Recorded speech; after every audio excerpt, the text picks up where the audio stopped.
Hey there guys, just welcome to another video. I've been asked how to put a noise suppression on a microphone, so in this video I'm just going to be showing you how with OBS Studio, that's Open Browser Source. And so basically, first of all, what we're going to want to do, we've got this here, obviously I'm recording in this right now, so I can't exactly completely do that, but I'll show you how to do it. So what we're going to first want to do is come to audio input capture. Now this is just the easiest way to do it. You can do that, etc, etc. Now I don't want two of me going on, so I'm just going to mute this one.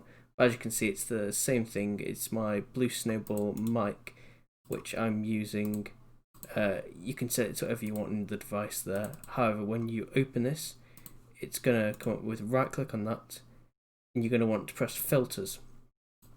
Now obviously you can see there's nothing here, and this is where I first went wrong.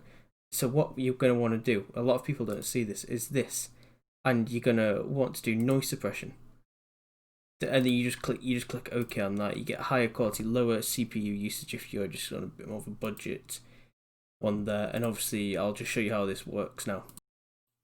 So as you can see now, there's no background noise, there's nothing. It may sound different. I personally use a noise gate, but some people prefer a noise suppression. So as you can see, it automatically basically does what a noise gate should do for you. Sometimes it does cut out your mic a little bit later on if you've got a bit of a lower end mic, but overall it shouldn't really matter. It's simple, it's what you're looking for. I hope you guys enjoyed the video. If it did work for you, then please hit a like, subscribe. It means a lot for my small channel. I'll see you guys in the next video. Bye.